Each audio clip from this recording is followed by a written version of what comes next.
chance to hear it, so let her tell it. People on the streets say Sabrina speaks. Tune into the show, she will let you know. Tell all your friends and family.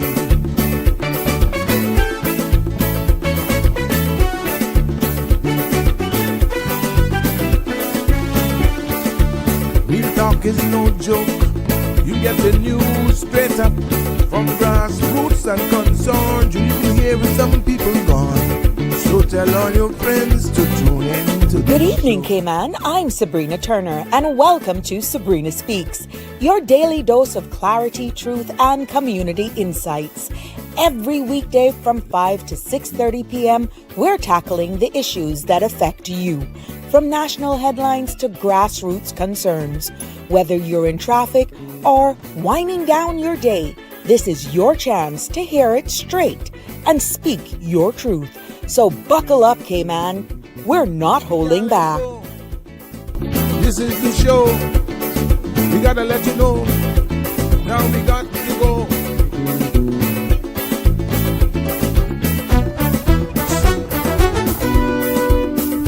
And now, here's Sabrina.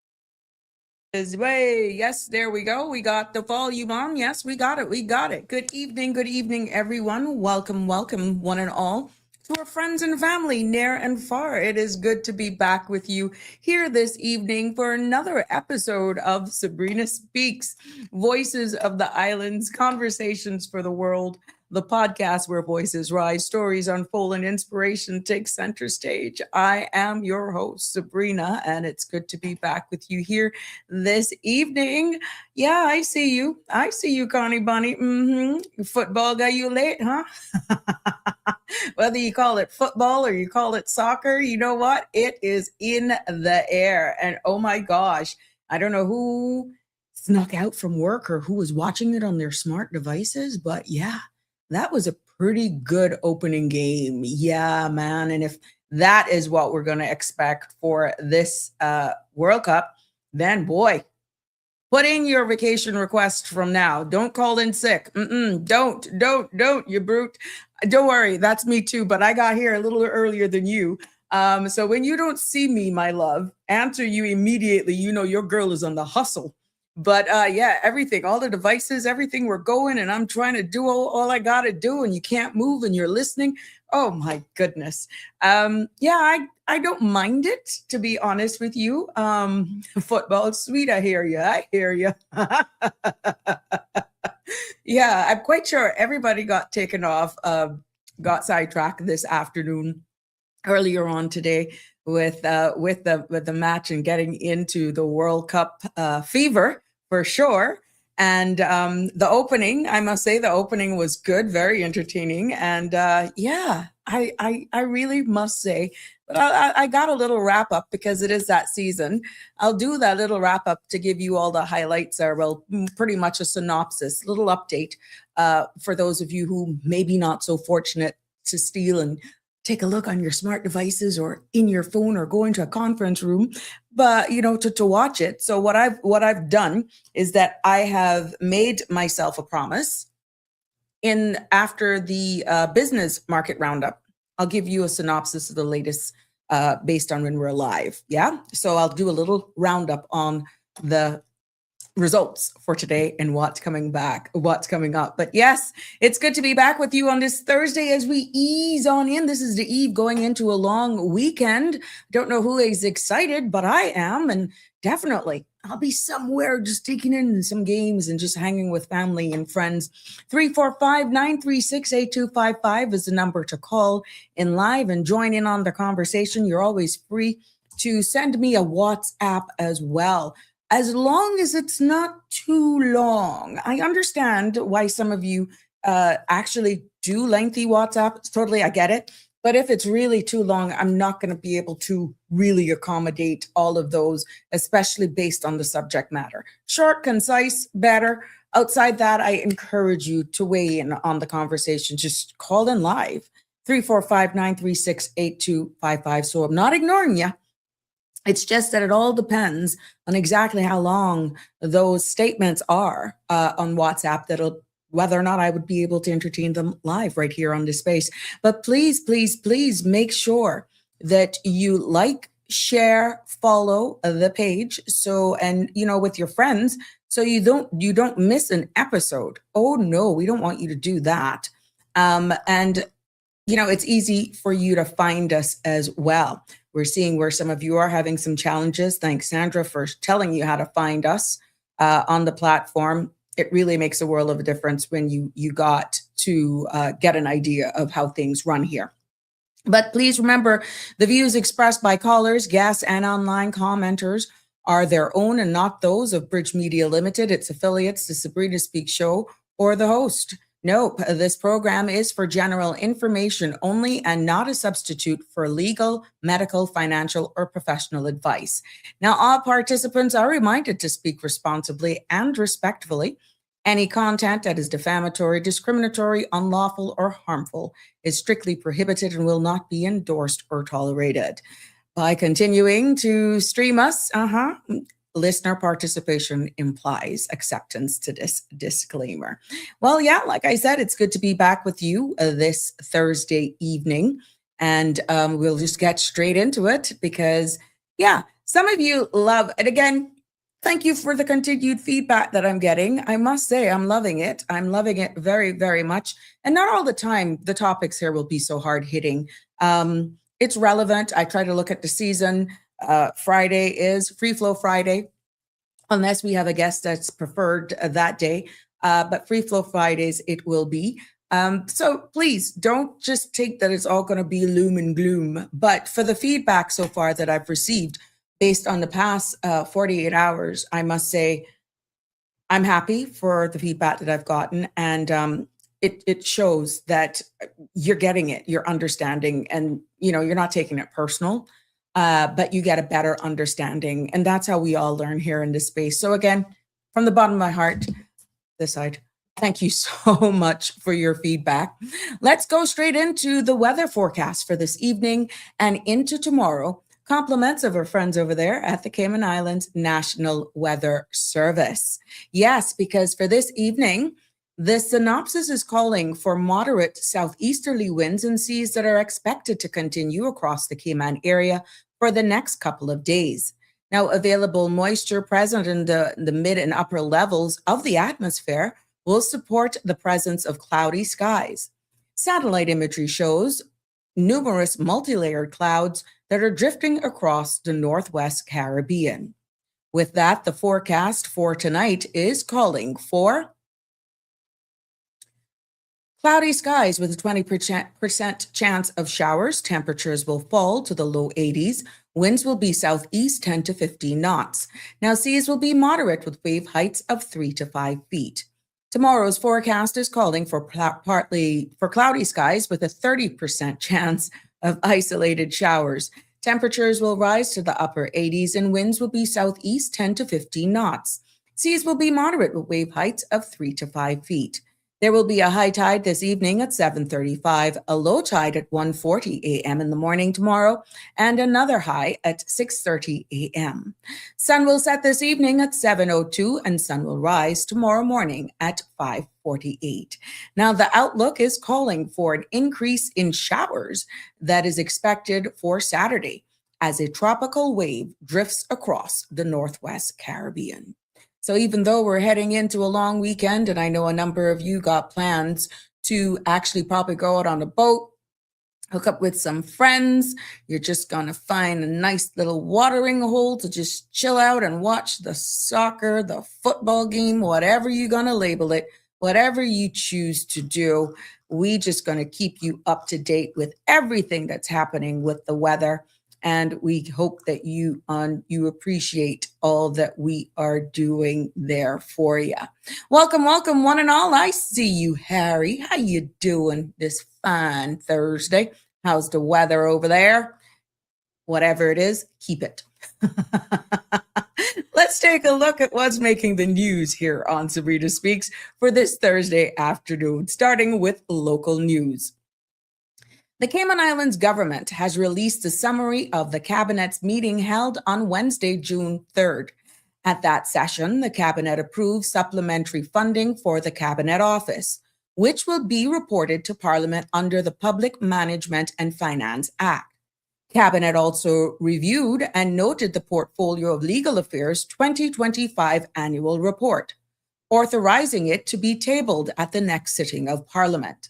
Now, members further approved 6 conditional exemptions under the Caymanian Protection Act and authorized the publication of the Roads Act declaration outlined in PCM 367 and BP 711.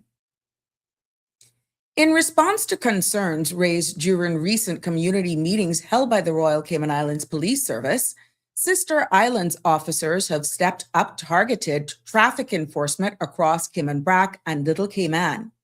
Since the 1st of June, patrols have increased in key areas, particularly around school zones.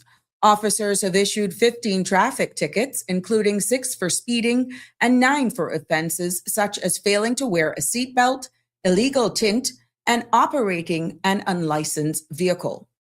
Police also arrested 2 men, one on suspicion of DUI and another for driving without a valid license, while a third man received a warning of intended prosecution. Inspector Lang says these checks will continue as efforts to improve road safety move forward and motorists across all 3 islands are urged to drive with care.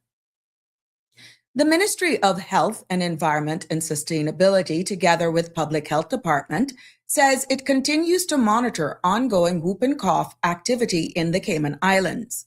Now, officials confirm that the identification of new cases shows that illnesses is still spreading locally and that preventative measures remain essential. Residents, however, are encouraged to stay alert for symptoms and seek medical advice promptly, especially after close contact with a confirmed case. Health authorities are also urging eligible individuals to take advantage of vaccination opportunities with community outreach immunization clinics that will be beginning on June 20th.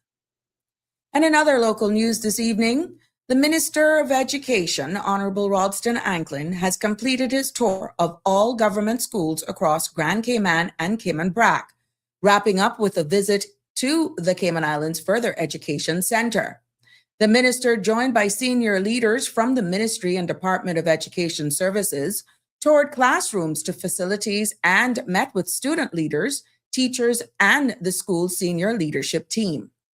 The visit provided insights into SIFEX achievements and areas for continued improvement, reinforcing the ministry's commitment to engaging directly with school communities and supporting educational excellence across the islands.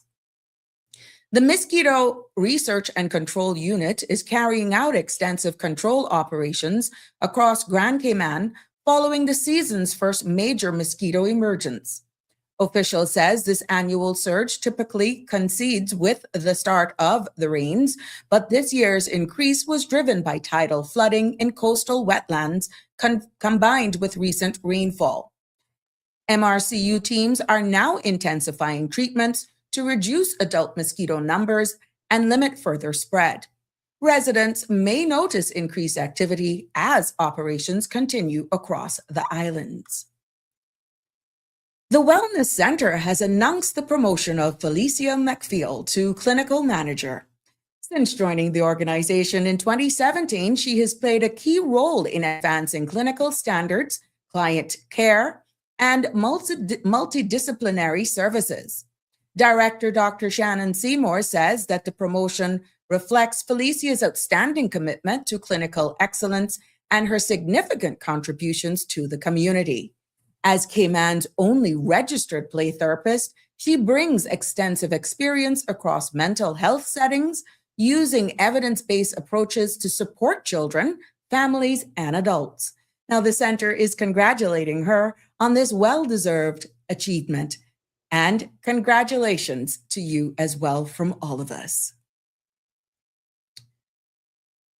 As we wrap up the local segment of our news here this evening, we congratulate the latest recipients of Cereba's first-time Caymanian Home Buyer Grant Program. Now, the initiative continues to help more Caymanians take their first step into the property ladder.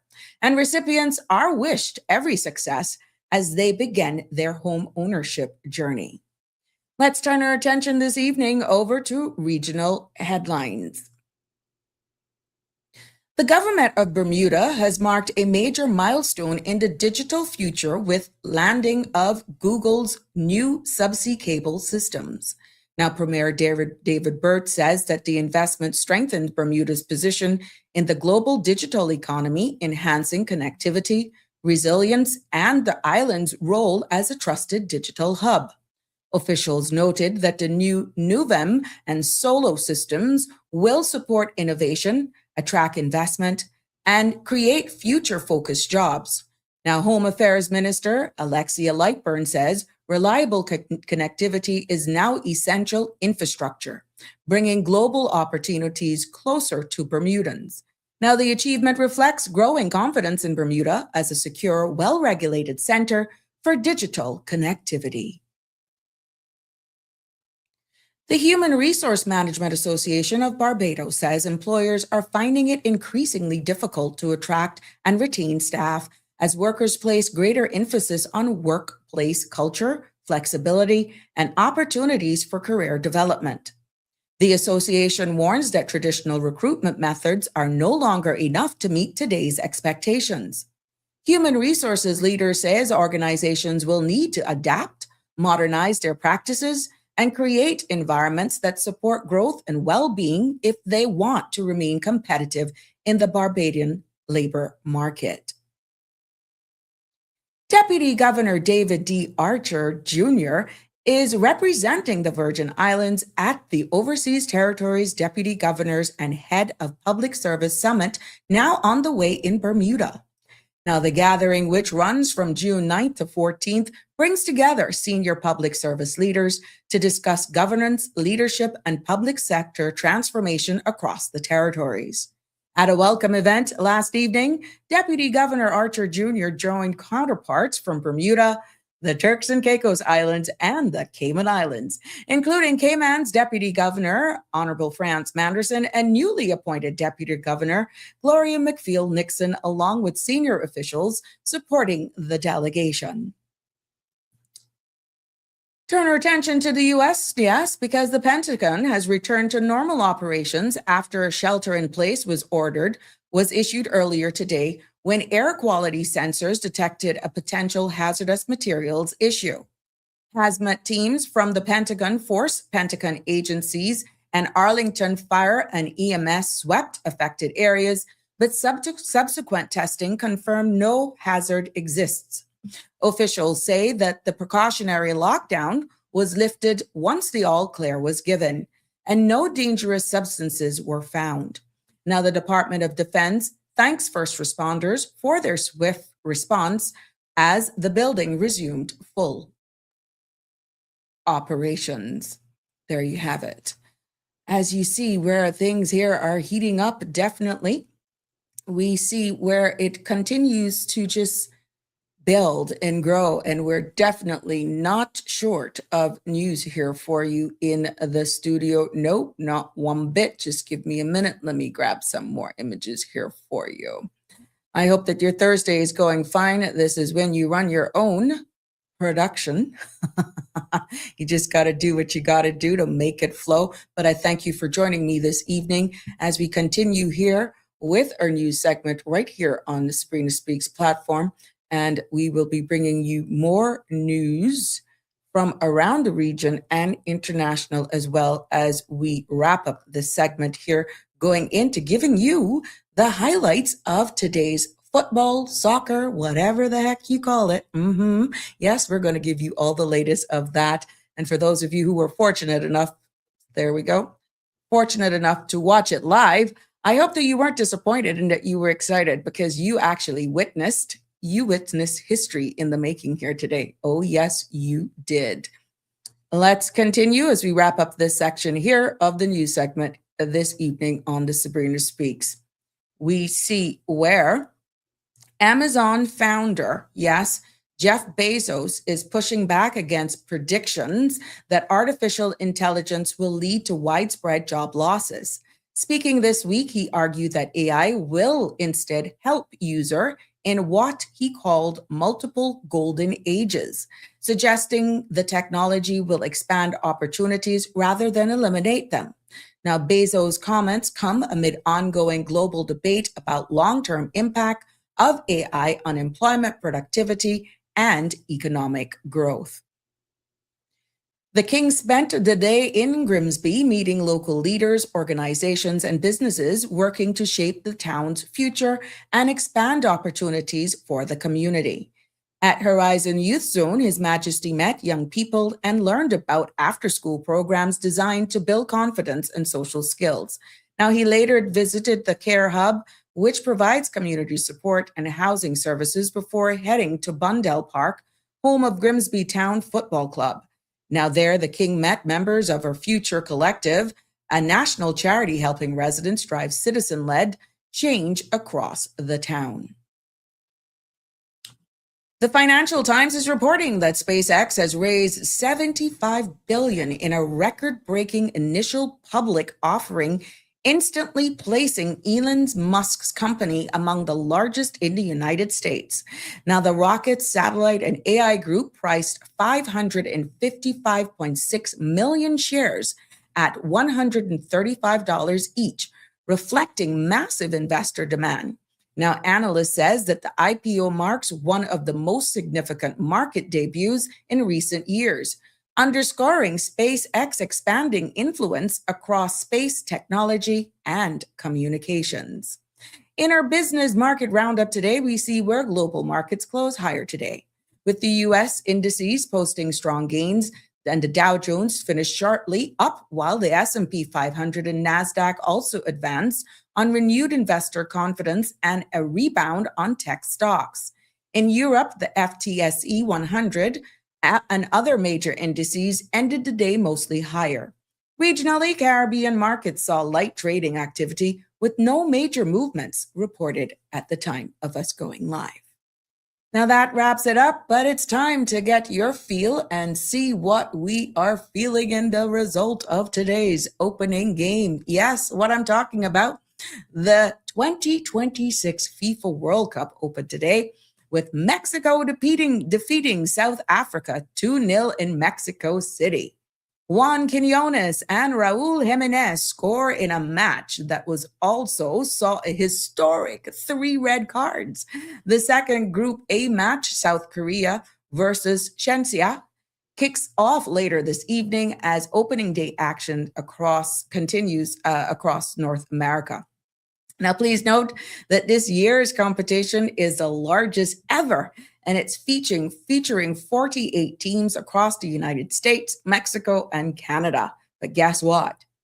FIFA has confirmed that the World Cup champion will receive $50 million, the highest winner's prize in the tournament's history, as the expanded format delivers a record prize pool.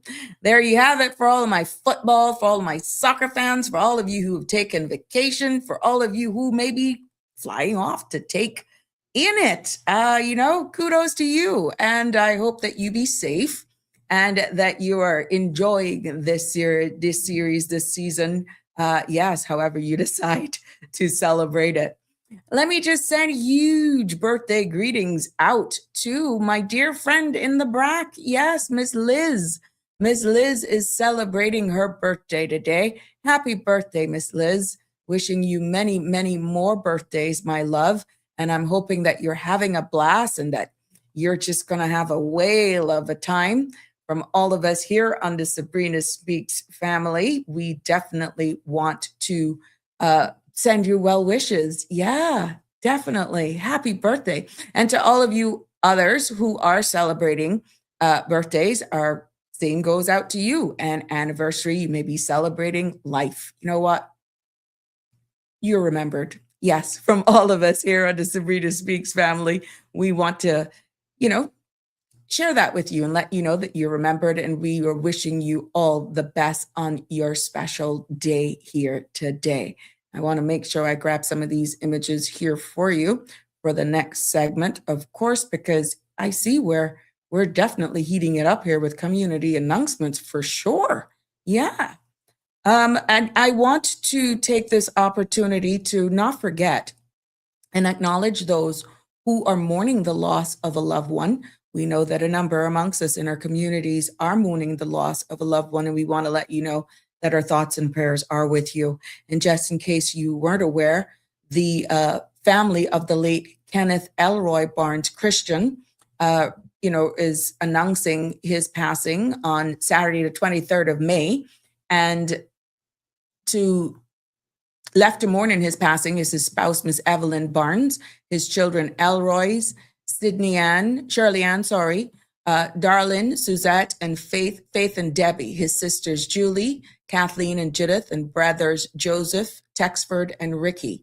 Now, please note that the funeral service for Mr. Kenneth will be held on Saturday, June the 20th, at 10 a.m. and the viewing is from 9:30 until 10, and that will be at the Church of God Universal here on Walker's Road, with interment being followed at the Prospect Cemetery. So, our thoughts and prayers go out to Mr. Kenneth. I know Mr. Kenneth. My family knows him. Who doesn't know Mr. Kenneth? I mean, gosh, yeah, but, we just want to let you know that we share and we feel that with you.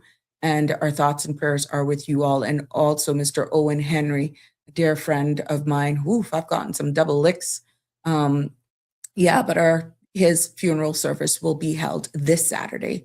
That's for Mr. Owen Henry. Yes. So there we have it. Let's turn our focus right now this evening to our community announcements here as I grab those images in. We want you to know that the Department of Environmental Health advises that the Georgetown landfill will close at 1 p.m. on Monday the 4th. No, the 15th. On the 15th. Yes, it'll be closed, early closure on the King Charles birthday. This is the 15th. And normal collections and so forth will be as usual, though.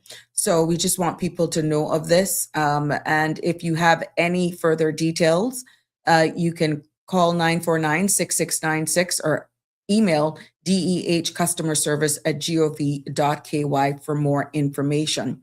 Also, for my friends over there in the BRAC, this is a public service announcement for you that Watering Place Gardens will be temporarily closed on Saturday the 13th of June from 6 p.m. to accommodate a private function. Now, for more information, you're instructed to call the District Commissioner's Office at the Department of District Administration, and that is 948-2222. So there you go. Just in case you had any plans, just letting you know that that is the latest information on that for you here this evening on Sabrina Speaks, keeping you in the know. And also Water Authority, I got to make sure I share this with you, because Water Authority Cayman advises that the next round of service disconnections will take place on Tuesday, the 16th of June. And the areas that will be impacted by disconnections include Cayman Brac, Industrial Park, Windsor Park, Crew Road, and Central Georgetown.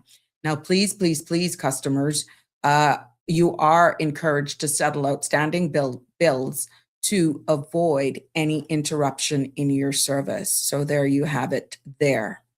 And gotta let you know, yep, we got a new one that is here. I got a new image. Woohoo! Mango Fest. Celebrate the sweet, spicy, sunny side of summer with Mango Fest of 2026. Now, there will be a pre-launch dinner that will be on the 3rd of July from 6 to 9 at the Indigo Hotel. And there is a surcharge of $30 per person. Now, that's pretty cheap. Oh, yeah. And the Mango Fest market will actually take place on Saturday, July 4th from 5 until 8 p.m. in the evening. And that will be at the Cayman Islands National Museum on the waterfront. Now, that will be free. So, yes, if you want to go and for the pre-launch dinner for $30 at the Indigo, get dressed up, get a few friends. Why not just go down and have some fun? So this is an early notice of this for all of you who may want to take it in. Yeah. We want to let you know so you can just take part in that. And gentle reminder, because of Prospects PTA, yes, these Donuts with Dads event that's happening on the 19th of June from 10:30 to 11:30. And students are invited. They're allowed to bring those father figures, could be a brother or uncle, stepdad, or even your dad. You know, any male that is in their life, they will be allowed to be joining them for a morning of making memories and sweet treats. Yeah, why not just jump in and make those lasting memories? And Ebenezer Church, yes, Adventist is department is Paint and Praise that is taking place. That's taking place on June 14th, 5 p.m. Refreshments will be served, and this also comes with the entry fee of $50 for adults and $20 for children. And you know why? Because it's a brunch style experience. And we know how they throw it down with healthy eats, and it's delicious. Yeah. Prayer, paint, praise, and this is the second edition of this. So this is not the first time. This is the second time, and this continues to grow. So anyone want to take this in, put this in your calendar and things to do, definitely mark your calendar, save the date for that event. Now, my apologies if I'm missing anything. It's time for that segment of the day where I highlight, I showcase, and I show my love to you all. Miss Barbara G is in the house. Good evening to you, Miss Barbara. How are you? Oh my goodness, and we did it. We actually did it. Oh my gosh, I'm timing myself, just making sure that I become disciplined in this space because, you know, as we continue to grow here in this space, we're eventually going to be on radio. And I got to make sure that I get a lot of stuff in without seeming to, you know, be rushed or anything like that, but still showing our appreciation and love for all of you and showcasing and making sure we get all of the good stuff out. So Ms. Barbara G, good evening to you, my sweet. And hello, Connie Bonnie. Guess what? Jimbo got the message. And he's doing fine. He's doing fine. Just put it like this. Just keep loving Jim, but he's fine. He is fine. And it's okay if you divorced him. He knows he got me right here. And he is in the house. Good evening. But Miss Shelma was asking about Jimbo. Jimbo is fine. That's an update from Jimmy. Jimmy is fine. And we will be hearing from him soon. So good evening to you, Annie. Connie is rolling over in laughter. And you brute, you saw the game, didn't you? Trust me, Mexico played well. Yes, excellent. Harry from the UK, our UK family is in the house this evening. Good afternoon to you, my sweet. Good night to you. Almost good morning. It's 11:34 in the United Kingdom. Thank you for staying up with us, Harry. Damian Henry is here. Good evening, all. There is nothing wrong with stepping back, recalibrating, or choosing rest over relentless motion. Your system is wiser than you think, and it speaks in sensations long before it speaks in words. When life starts stacking demands faster than you can process them, your brain sends a signal: tension, fatigue, irritability, fog. That's not failure. That's feedback. Pay attention to the signs. You are quite right, Damien. Thank you so much for your loyalty and sharing those inspirational words and encouragement as well, even hints. We appreciate them.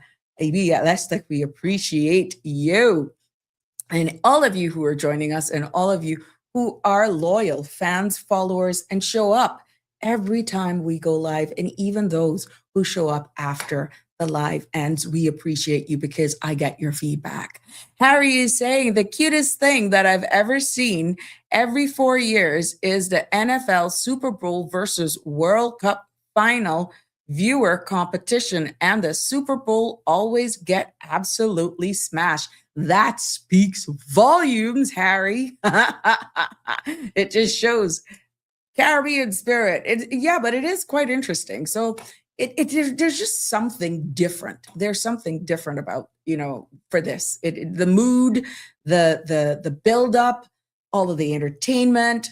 What I love is the vibe, the chanting, the different music at different times. It's just like, it's different. It is. I'm not going on about setting it in a tree house. I'm not going on a boat. I'm sitting in a tree. Oh my God, you're something else. North Carolina love is in the house. Good evening, Marshall. It's always a pleasure to have you join us. Always good to have you comment. Let us know you're around and you got us locked in. It's good.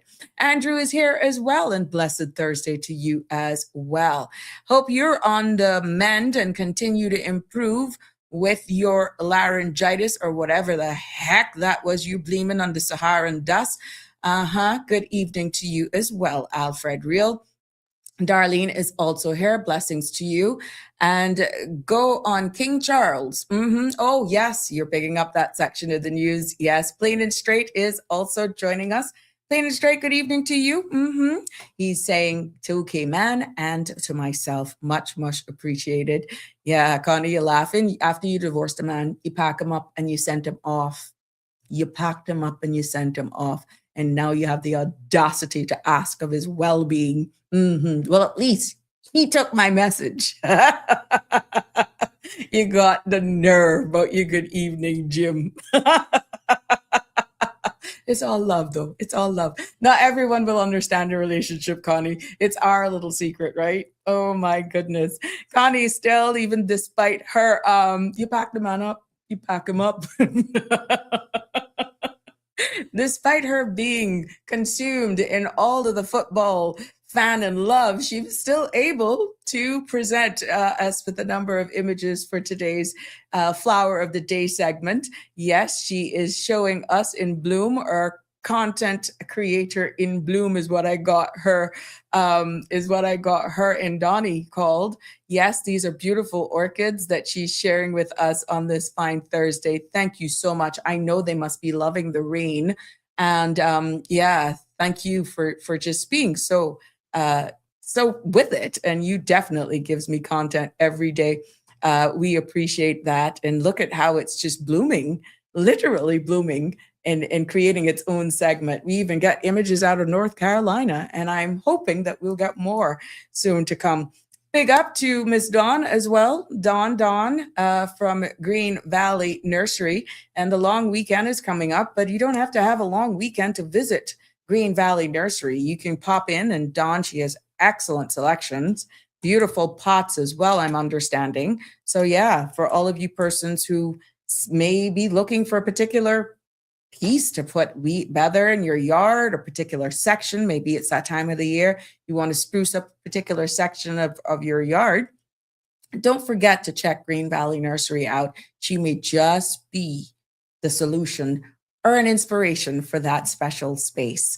Harry also says, have you seen the videos of Europe and other international football fans showing up in Florida and across the US, and they're completely baffled? I've seen one or two, to be honest with you. And then there is some that are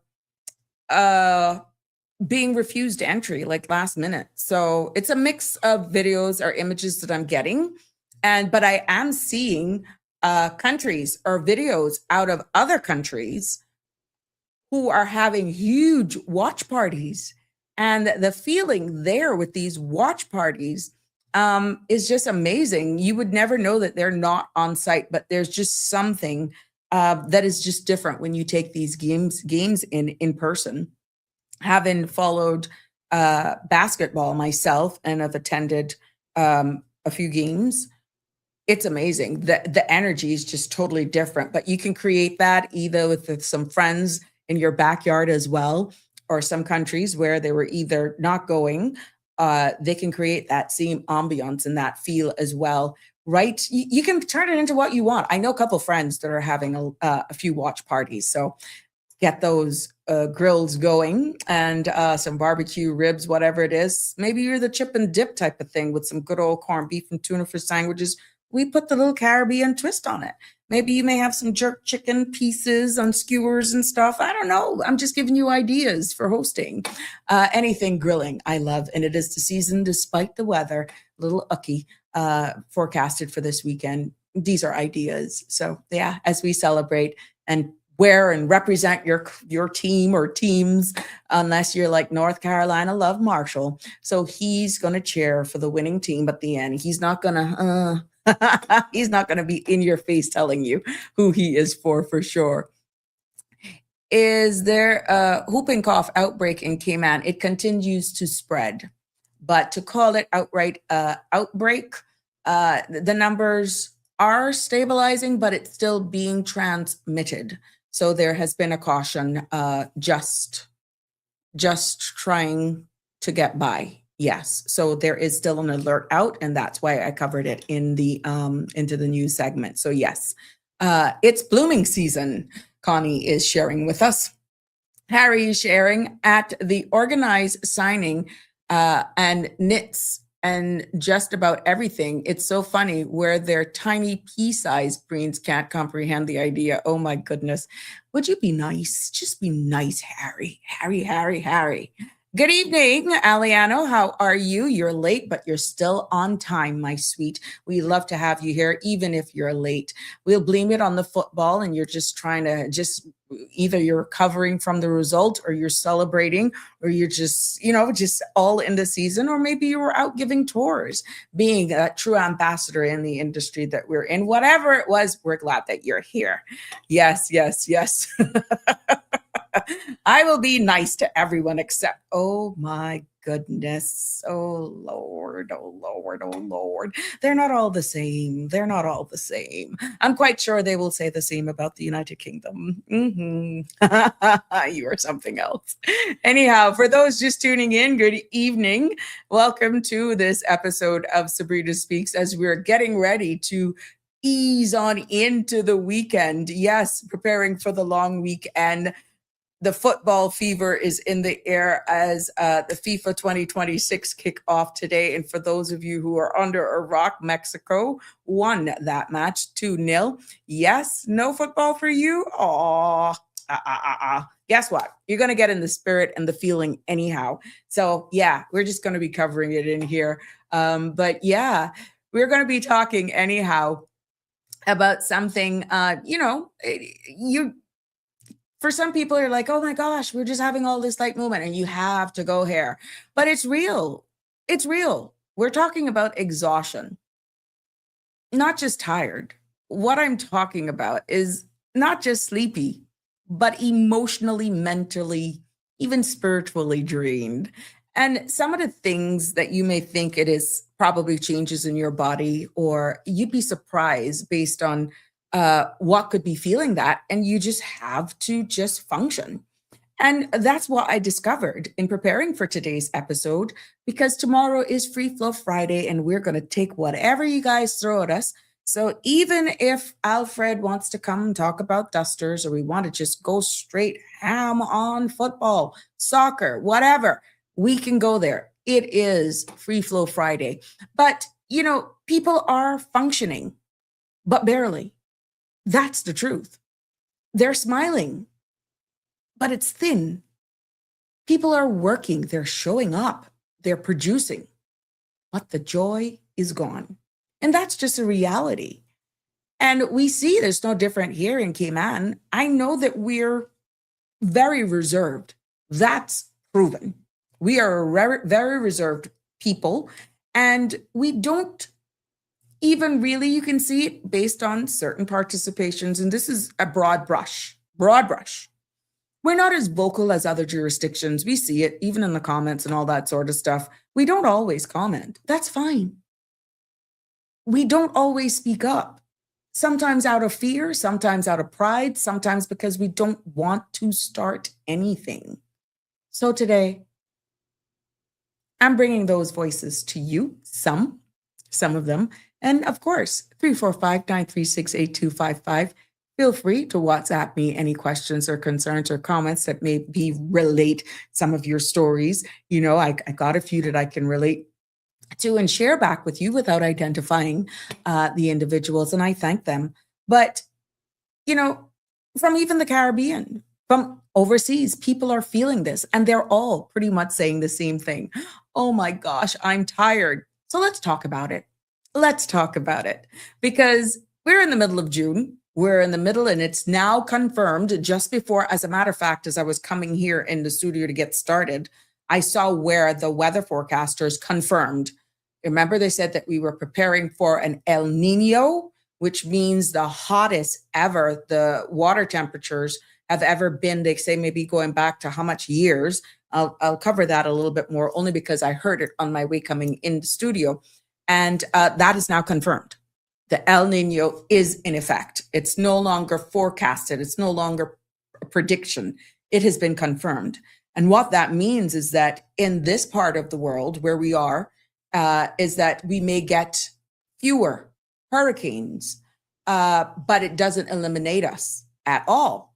But what it actually does, it sets the stage for a brutal forecasted winter, which for us, we may welcome it. We had an idea of what last Christmas was, and that is just a tidbit of what could be forecasted for the upcoming season later on in the fall and during the winter. So it's no longer a forecast, it is a fact, and they're going to expect the waters to be very, very hot. But I'll go a little bit more into that tomorrow. We can expound on that a little bit more for really what that means, not being, of course, any expert in this, but just based on research and from reliable sources, just to share it here with each one of us in layman's terms. I'm quite sure our people from the Met Office here will be speaking more about it, but we don't want you to let your guard down because all it takes is one tropical system. It doesn't take away from the fact that we are in the middle of hurricane season. We are in that belt. We are not, it does not eliminate the risk, the chance of us being hit by a tropical storm or a hurricane, but the El Nino does suppress the chances of one forming. So we can have some strong tropical waves that we've seen been lingering in our area for the past couple of days. That's a reality. But tomorrow I'll go a little bit more since it's confirmed now. Like I said, I heard it as I was coming up here. But we feel where we're getting this tiredness, this fatigue, this everything, because to be honest with you, June is a strange month, period. It's the middle, and it's the, you know, in the middle of anything, people tend to get tired. For us here at home, if you got kids, or if you're a student, a young adult, June means exams, and that could start back as early as May, graduations. And then, of course, the heat, increased utility bills, hurricane season anxiety, and pressure, you name it, from every direction. Then you're probably planning, should I travel? Should I not? Should I go on the regular family vacation, or should I just buy that ticket to go take in a World Cup game? Decisions and choices. It all depends, right? And I just want to share something that someone wrote, and that was, to be honest with you, they sent it to me, and that was after I posted what we were going to be talking about. Thank you for sharing that with me. And this is from a Caymanian mother of 3, and it reads, "Honestly, Sabrina, I'm exhausted because everything expensive, groceries, rent, school fees. It's like every month I'm working harder just to stay in the same place." And you know what? She's not wrong. Thank you for sharing that. And yes, Cayman's cost of living is consistently among the highest in the region. And, you know, we see based on the ESO report from 2024 that report in itself showed household expenses rising faster than, of course, wages. I've heard it. And I can feel it. And I got another one on private messenger, but this one was from a young Caymanian professional. It's amazing how the messages come through. And I thank you guys for doing it. Because sometimes you wonder if people actually see your topics and really understand, or you just wait till you go live. But yeah, when we get these privately, it gives me a chance to just bring them over. This young Caymanian professional says, I'm doing everything right. Degree, job, saving, but I still can't afford a home. It's discouraging. I have been listening to you for the past 2 days, and Miss Sabrina, I just want to thank you for just opening up my eyes. You've opened me up to the realities, and I want to thank you for using your voice. I want to thank you for using your platform, for bringing some of the most sensitive topics up, but you're not doing it. You're not doing it in a discriminating way. You're doing it opening our eyes up. And I want to thank you. I want to thank you for taking that bold step and remaining in the public's eye. Oh, that one really hit home. And what I can say to you, my young Caymanian professional, is that even though we are feeling it, and thank you for the compliments, thank you for making the space, thank you for your faith and trust in me. But going in a wider lens right now, what we're seeing, what we're feeling, as you've alluded to and you've accepted, you've seen it based on our discussions. We prove that it's not just Cayman. We know, based on some of the data that I've received and research, that it found that young professionals just like yourself worldwide are feeling locked in and out of home ownership. And all I can tell you is that based on that program that I read earlier on for first time home ownership through Century 21, check in with those. People are getting through. And I hope to, whenever they do those postings, I hope that we will see a lot more persons actually being successful. So at the end of the day, as we get into this, if June feels heavy, it's not just you. It's the season. It's the pressure. It's the pace in which things are going. Yes. Let me just keep up with these comments that are coming in here. Aliona says, no long ride home from 2 tours today. Oh, from 2 tours. Okay. All right. Good for you. You got 2 tours. And he's not into the football. Alfred says, you look very regal in your duster this evening, Auntie Sabrina. Just for you, my love. Just for you. You something else. Alfred says, Auntie Sabrina, maybe the real crisis is that people are functioning well enough for society to ignore their suffering. As long as we show up to work, pay the bills, smile in public, and keep producing, nobody asks whether we are okay. So my question is, are people really coping? Or have we just normalized quiet burnout? Excellent questions. We are coping.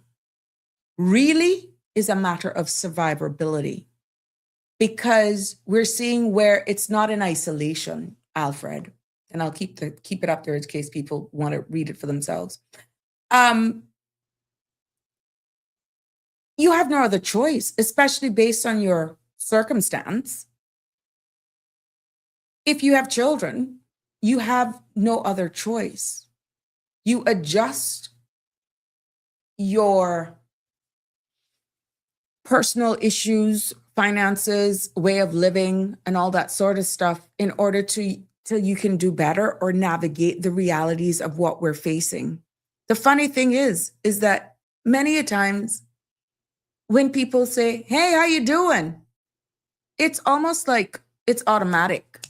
But are they really listening? Are they really asking you, how are you? You good?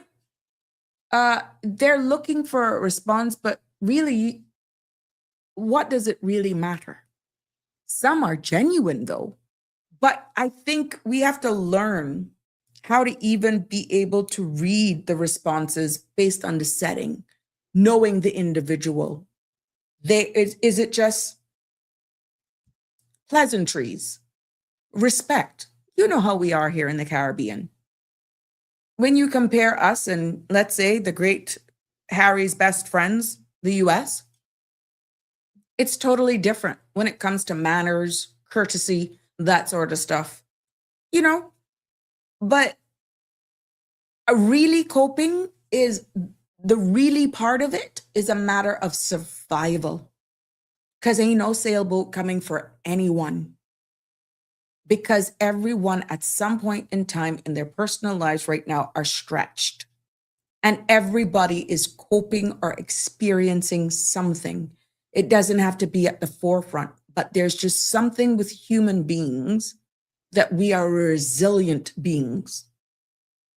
Some can deal with the pressure, some can't. Some may need help.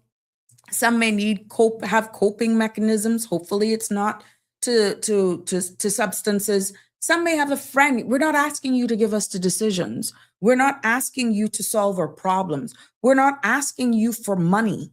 Sometimes all we need is a soundboard without judgment. Because when you exchange your stories, you comfort each other, not to break that trust either. But it's amazing how just vocalizing it can help.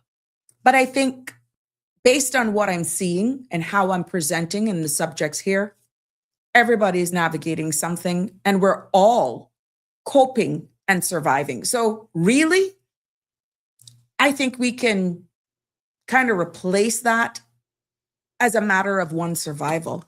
And some people deal with it better than others, Alfred, to be honest with you.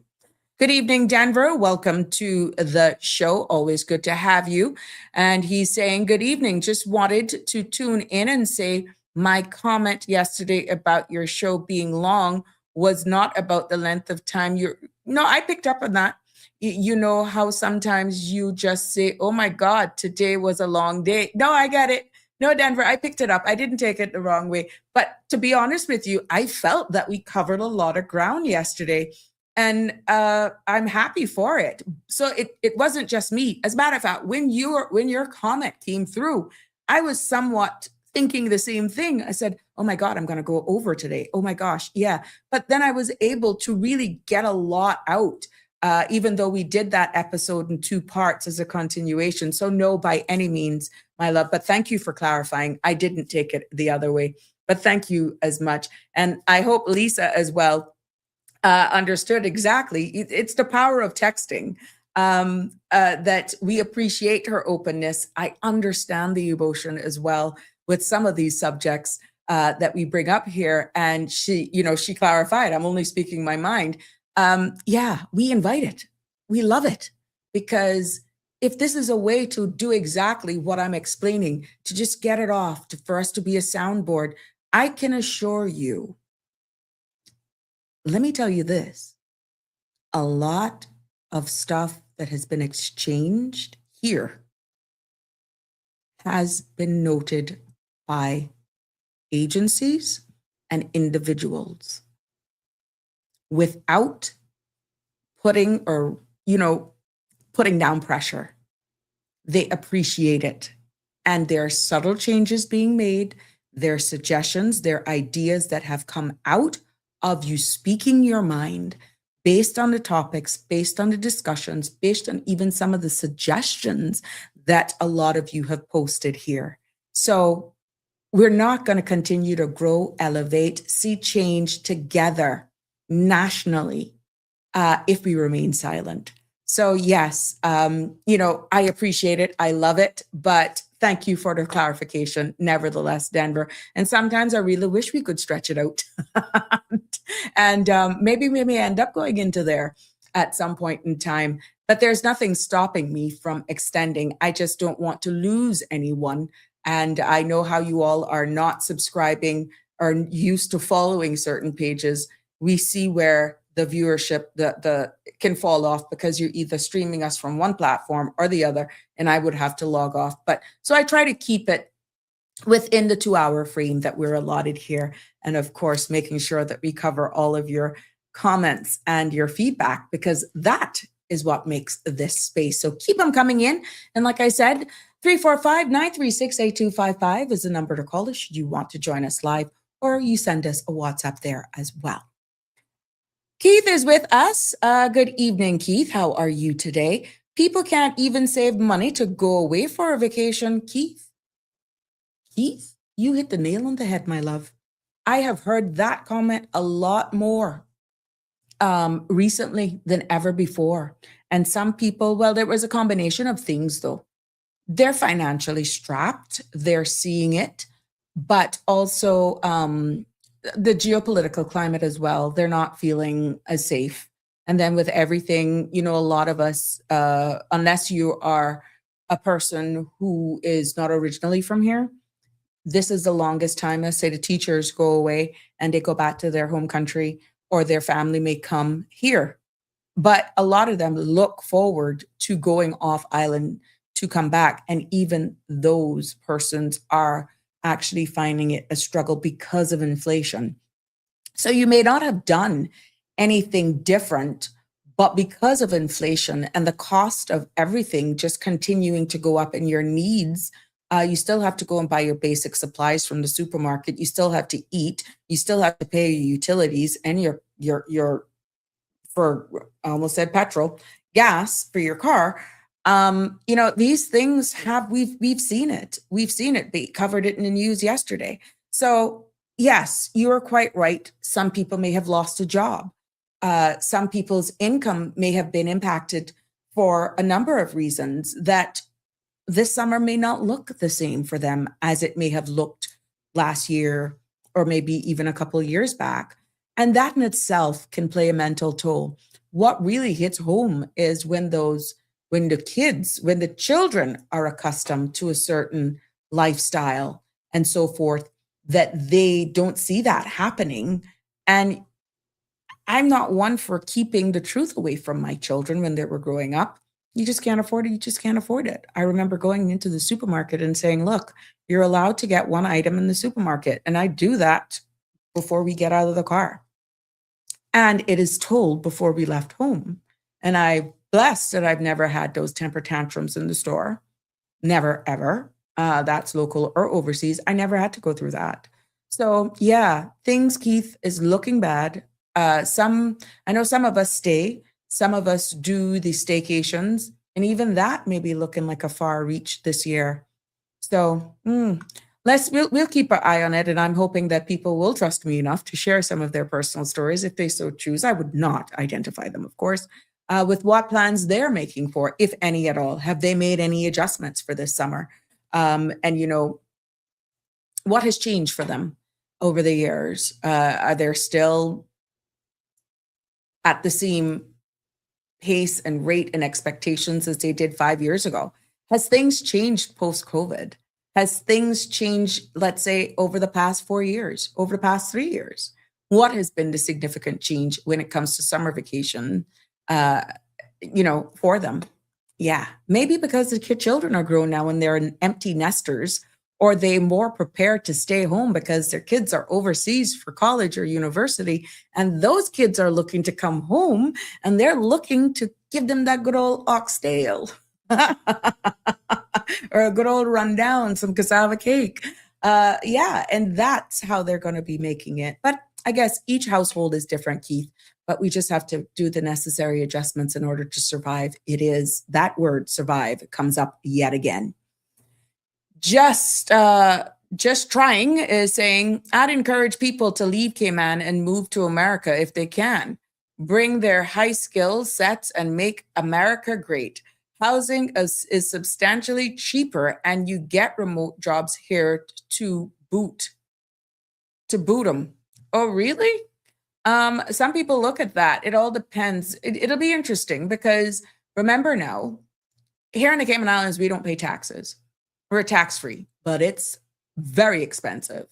So for some, that may be an alternate choice, but we understand where the US right now is clamping down on even the ability to come over. We've already identified that no country can survive without imported labor. And even though that may be a suggestion, there is a process. We wouldn't want anybody to go over there now and do it, without doing it correctly. So some people may say that's the place to go. Some people may feel it's Europe. Some people may say it's Latin America. But to tell you, just trying, that people haven't been exploring alternate jurisdictions. They have been, but we have those diehard people who are going to be loyal to the core when it comes to saving and remaining here in Cayman through thick or thin.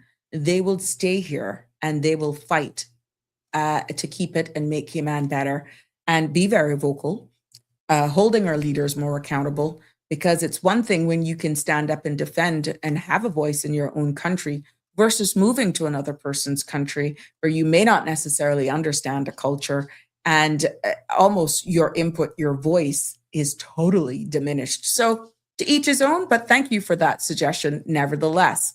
Harry is weighing in, but the Americans are obnoxious. You ask them how their day is, and they go into a 20-minute rant explaining the last week of their life. And in the UK, we expect to say, yeah, it was all right, not giving us a speech. Again, it's cultures, Harry. It's a difference in cultures. You're lucky that they even answer you. In the US, sometimes you going into a door, it's like they don't even hold the door. Please, thank you, good morning, good afternoon. They look at you like, what the hell's wrong with you? It all depends on the culture. And this is critical. If we have any plans of exploring, migrating, moving, relocating to another jurisdiction, it's important, very important, that you understand the cultures and look within yourself to see if that suits you. Because a difference in cultures can mean whether or not you will survive or not. Some people can adapt quite easy, and some people are oblivious that they cannot take the same mentality and mindset of coming from a small island jurisdiction, that it's going to be the same replicated if you go to one of the metropolitans or in a total different other country where rules are different, cultures are different. You can see it right here between Harry and Just Trying. There's a big difference between the UK and the US, and you can trickle that down even here in the Caribbean. We're just cultures. Cultures are totally different.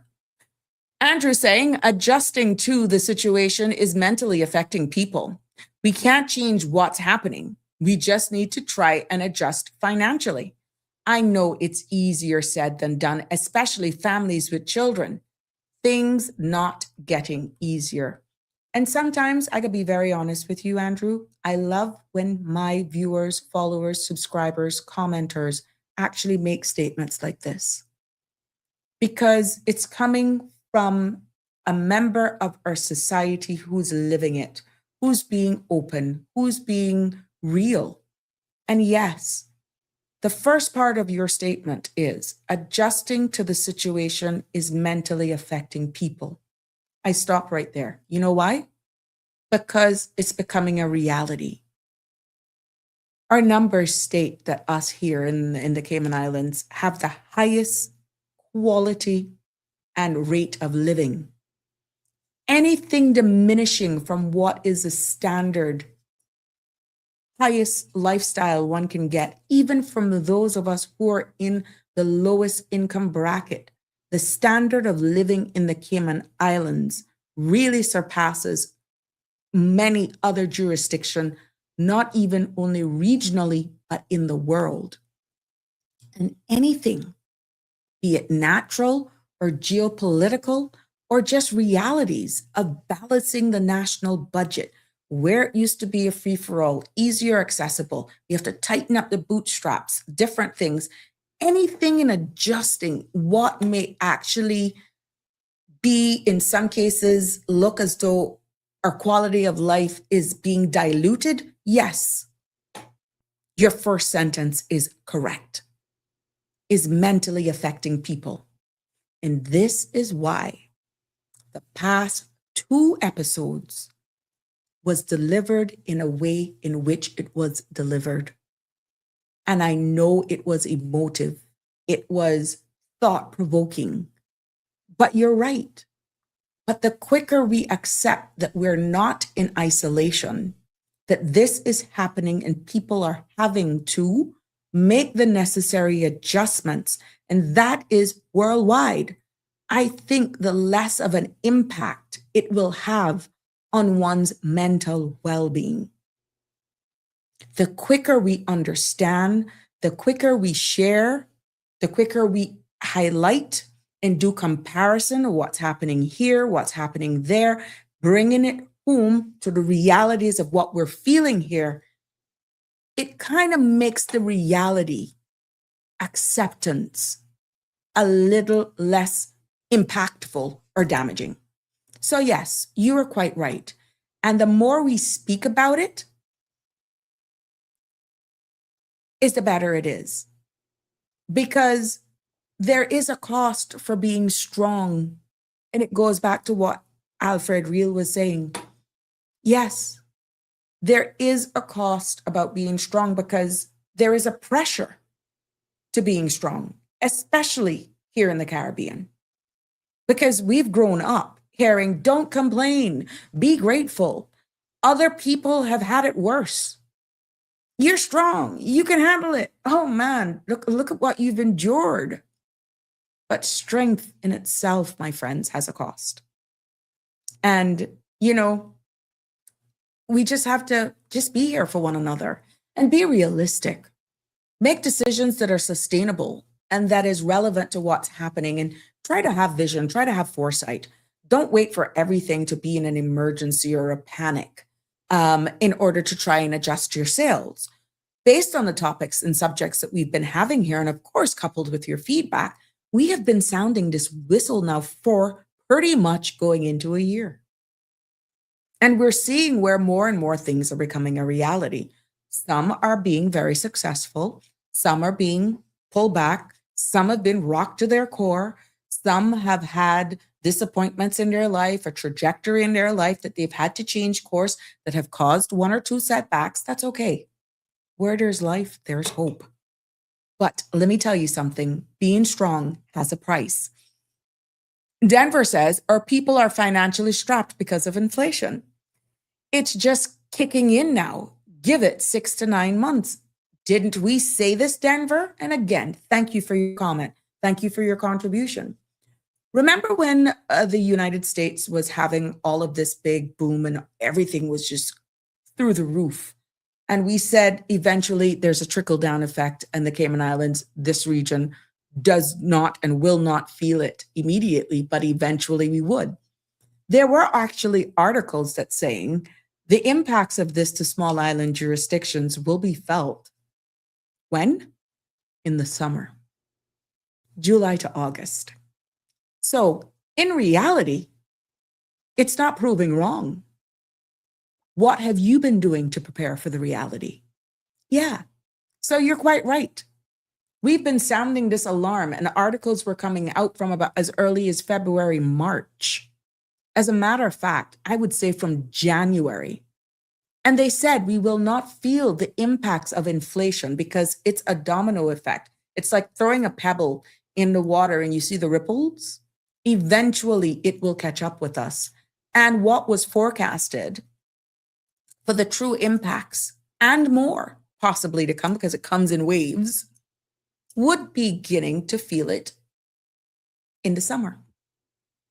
And here we are, June the 11th, and we're already feeling it. So the mere fact that you all are speaking about it, it's saying that it is making its head. What have you done to prepare? Remember a couple episodes we even said just how you prepare for hurricane season, whether or not the forecasts is going to be low. If there's certain things that you need to stock up on, go ahead and stock up on it, because maybe in the next 2 weeks, it could go up by $10 in price. The price could double. Yeah, just to jog your memories of the discussions that we were having. So, at the end of the day, you are quite right, Denver, and thank you for sharing that with us. Live Happier is saying, I never had a vacation in my life. Oh, really? Not even a staycation? What is your definition of, I'm just being very honest, Live Happy. some people call, what is your definition of a vacation? Are you saying you've never gone off to exhale? Have you never gone anywhere? Or let's say you've traveled, but it's always been for work, or you've had kids. Remember now, I don't know the individuals behind these names. I'm just going based on your names. But what is your definition of a vacation? So that we make sure we join you. I'm going to be honest with you, though. Contrary to what people may think, it's going into 7 years that I haven't had a vacation. And what I'm talking is about switching completely off, where pretty much 80% of your life is okay, that you can actually take a trip, go somewhere, see something new, just exhale and switch off. I'm entering 7 years. But to say you've never had a vacation in your life, that's why I'm asking for you to define it. So whether or not I'm not boasting about that, I have my priorities. And there's no way I could go and take out a loan or borrow money knowing that I have issues to deal with. How can I be mentally at ease on a vacation on a loan and knowing you got responsibilities to come back in phase, and it's just pushing you deeper into the hole? You understand? So to each is different. I haven't lost any sleep. It hasn't taken anything away from me, but I have my priorities set out. You think I don't feel any way when I see friends and family going to this, going to that? That's where they are in their life. And I feel a lot of times that a lot of us try to keep up with the Joneses instead of just looking at our own selves. And that in itself is creating a lot of unnecessary stress, because are we living to try and please everybody, to try and have something to talk about that aligns with others, maybe in your surroundings, that is not in the same position as you emotionally, mentally, financially, even income.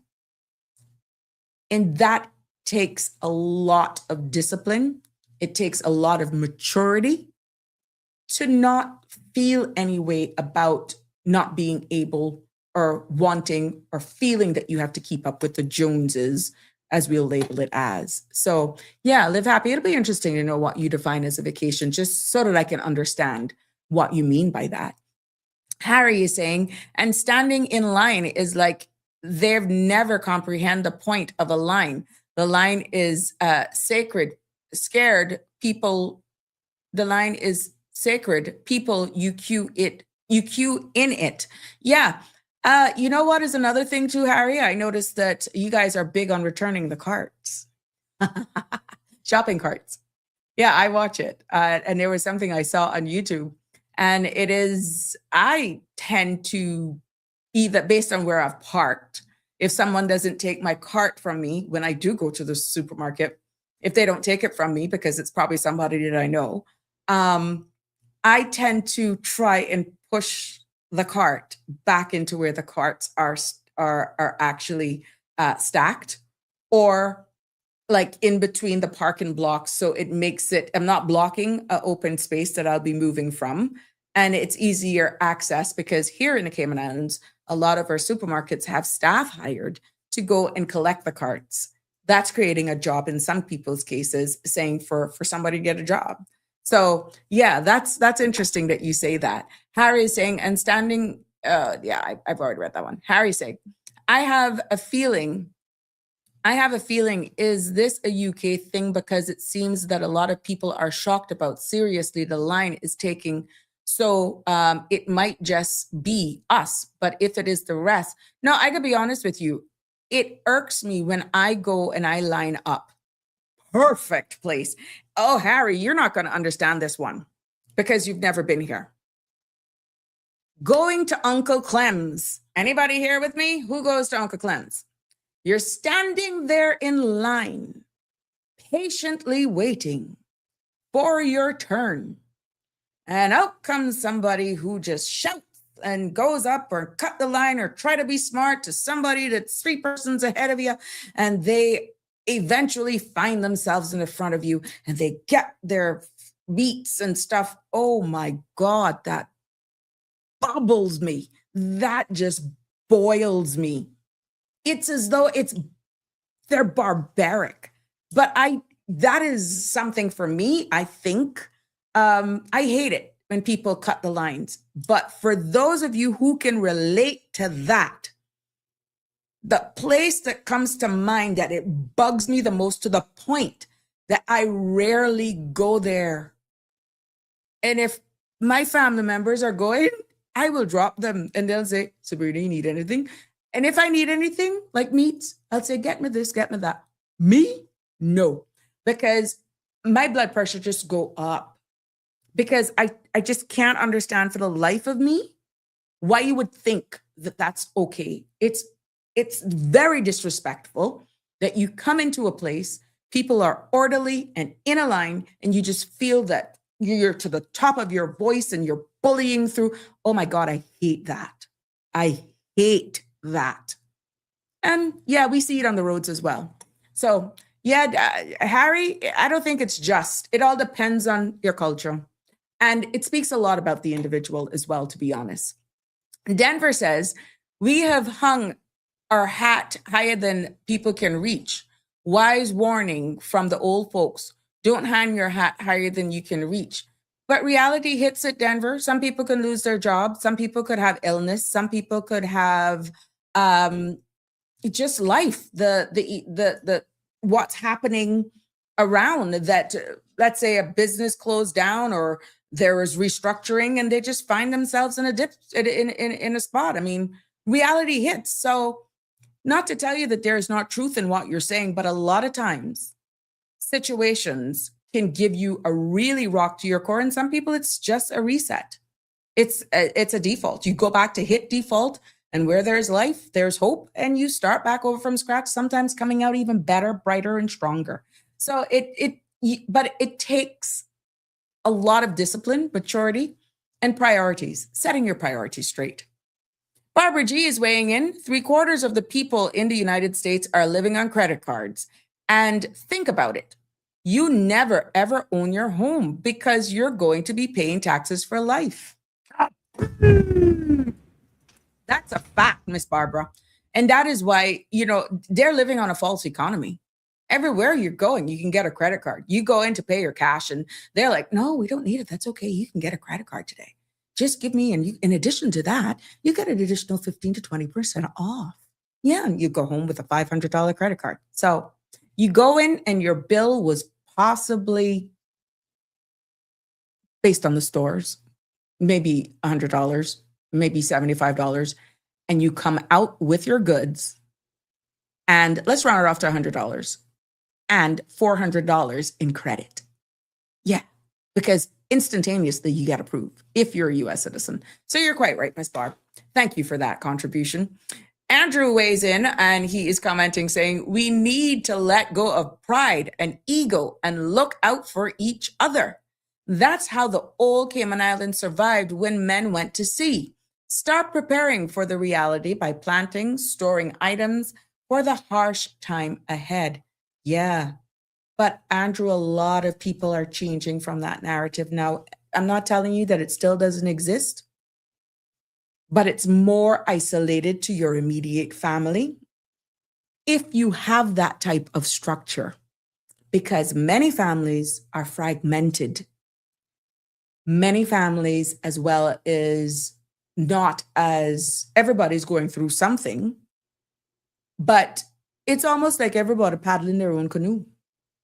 And that type of behavior, even though it may still be strong in some of our families here, it's fading.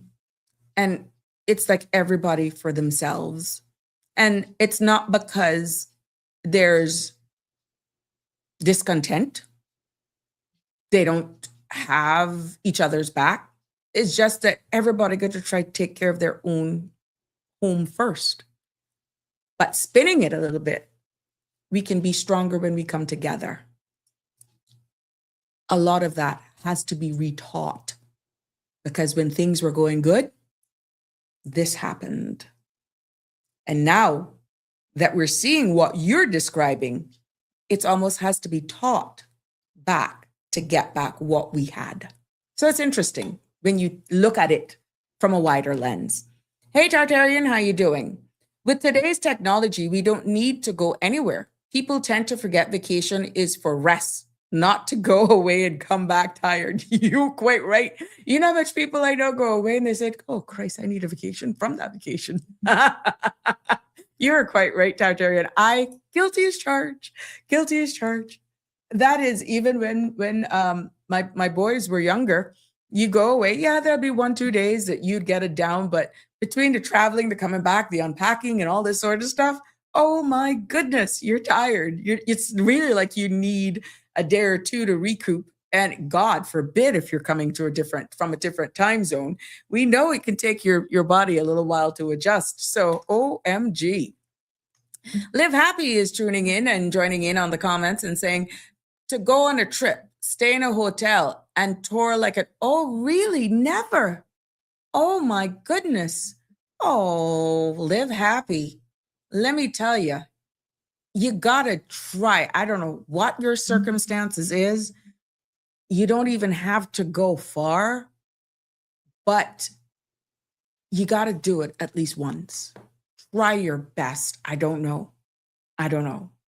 But at least try it once. And maybe you may luck out. Someone may be seeing this and saying, whoever this Live Happy is, we're going to try to do our best to give them at least a trip off so that they can experience what that is. A tour, a trip on a plane, and just live like a tourist, even if it's for a long weekend. Let's see. Don't give up, Live Happy. But even if it's once, it doesn't have to be at the Four Seasons. Doesn't have to be, you get where I'm going. But just that one experience, Live Happy. Trust me, you will see it totally different. Yeah. Unless you're fearful of planes or cruise ships. Because who to tell? We don't know what could yield here from this platform. We don't know. Let's keep it positive, though. And let's keep our fingers crossed that something will luck out for you. Live Happy. Alfred said, comparison is the thief of joy. Really? Depends on how you look at it. Sometimes it does bring context. Aha. What are your thoughts on that? Harry says, most supermarkets will have a little shed thing with one of the four walls removed. Where all of the shopping carts are stored, and then they are to be returned by the person who got it out. Yeah, we have here in certain parking lots, based on the supermarkets, they have a designated area, like a square parking blocks, where you can put the carts there in a collection bit. But it is customary that if some supermarkets, even the cart collectors, I will label them as, they will even follow you to the car, and sometimes they'll help you unpack your cart. And guess what? When you're done, you choose to tip them or not. But again, it's out of courtesy, and they will push their cart back. Or there's a collection point in the middle of our parking lots. But yeah, that is how it is here. But I've seen that in places that I've traveled as well. Harry says, we don't hire people to collect cart except Tesco because they're weirdos, but the rest of them don't.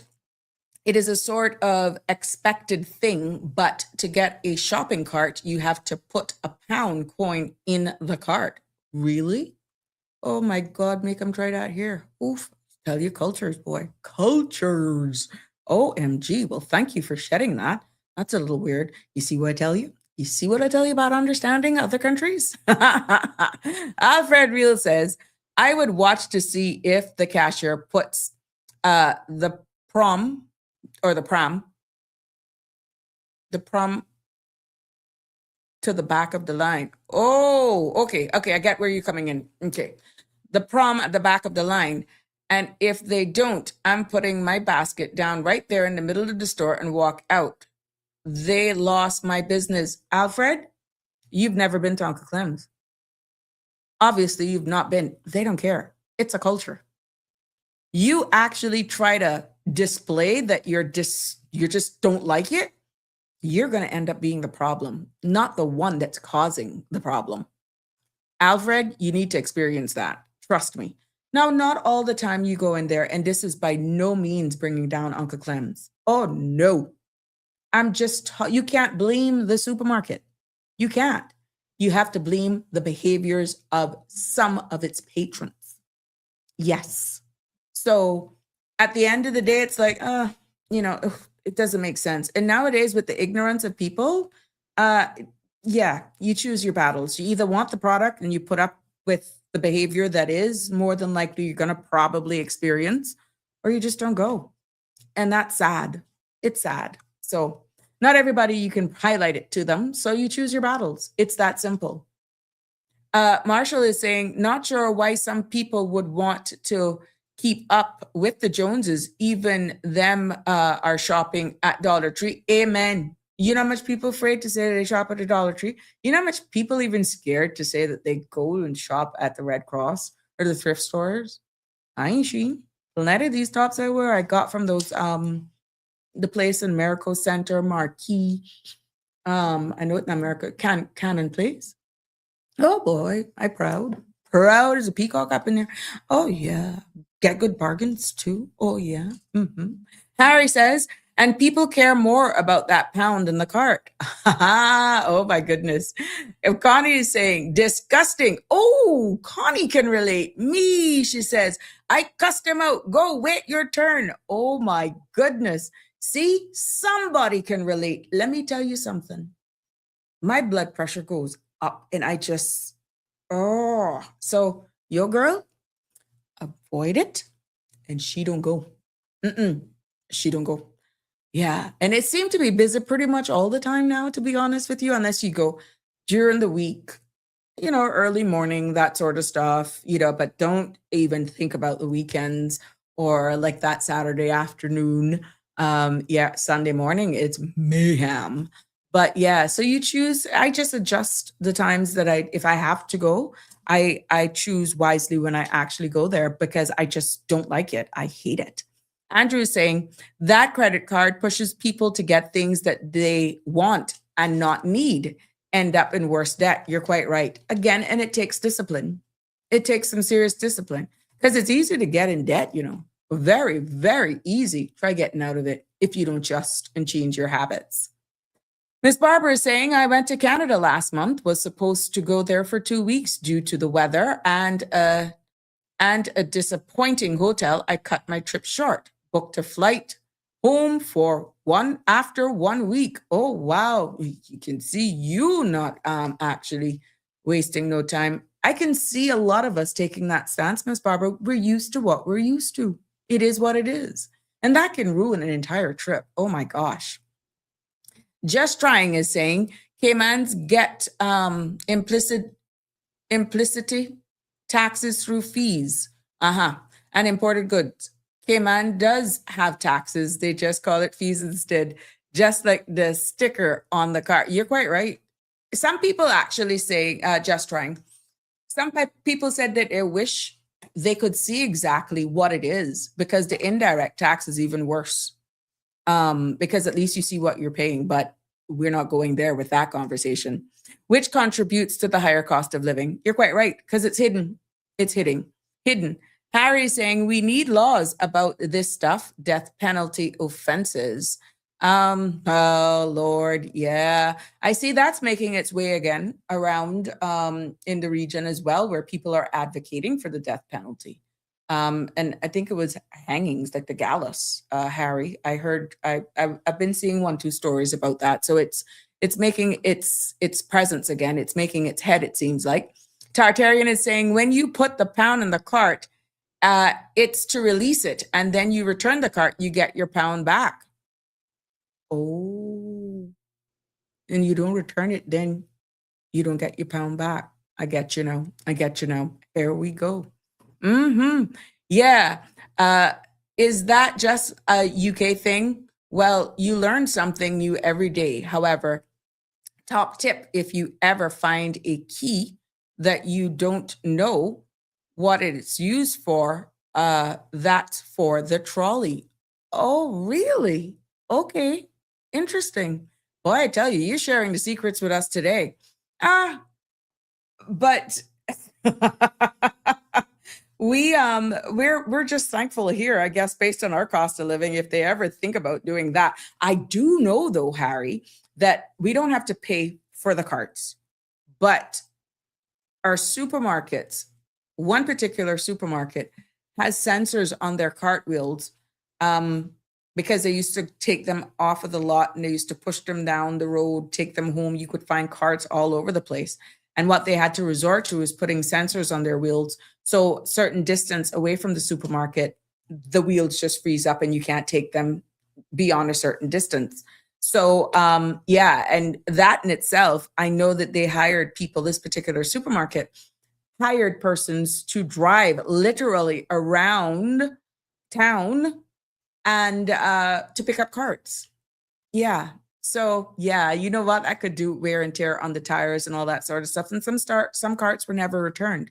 So even though we don't pay for carts here at our supermarkets, I'm quite sure if you asked some of those supermarkets how much carts that have been damaged, never returned based on inventory, it will probably blow your mind at the overhead that it has cost that supermarket. So it's very interesting.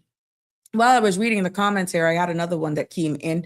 A Caymanian man in his 40s is saying, I don't talk about stress because a man, you supposed to handle it. Oh, I don't talk about stress because as a man, you're supposed to handle it. But truth is, I'm overwhelmed. Oh, wow. Thank you for sharing that with us.